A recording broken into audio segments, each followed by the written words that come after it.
বড় স্বপ্ন দেখছি নাকি? চোখটা একটু ভালো করে দল্লাই। কি রে বড়া, তাও তো দেখতে পেয়েছি। ভূত লয় তো বড়া আবার। লেওড়া কোনো সারা শব্দ পেয়েছি না কেন?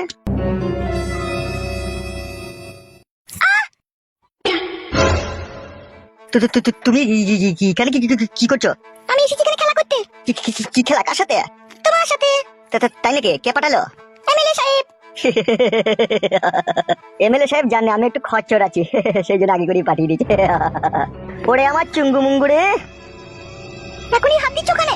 এমএলএ সাহেবকে হাত দিতে মানা করে দিয়েছে নাকি?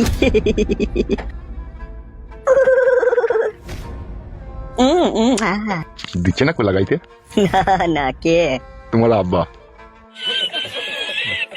কি স্যার আপনি এখানে? কি লাউড়া, তুমি কাঁদছো কেন? বাঁচান স্যার, আমাকে বাঁচান, আমাকে কালু রেপ করছে। হবে গুদমারানির ভাই বুকাচুদা, তোর এত হিম্মত পাস কোথাবে? রাজহাঁসের ডিম সিদ্ধ করে যখন তোর পুলিতে ভরে দেবো না, তখন বুঝতে পারবি কত যন্ত্রণা। চল চল চল থানায় চল। কিন্তু কেন, কি আমার অপরাধ? গুদমারানি ভাই জজ জিন তো মেয়েটাকে রেপ করতে চাইছিস, আবার অপরাধ কিবে? ওকে নিয়ে যান স্যার, ওকে নিয়ে যান। চ চ চ হাট হাট। কিন্তু স্যার আমি তো কিছুই করি না, তো গোডাউন পরিষ্কার করতে এলাম। তুমি গুদমারানির ভাই কোন গোডাউন পরিষ্কার করতে এসেছো সেটা আমি বুঝতেই পারছি। নিয়ে যান স্যার, ওকে নিয়ে যান। চবে স্যার কিরকম হলো স্যার, কিছু বুঝতে পারছি না। গুদমারানি ভাই সব বুঝতে পারবা, চলো।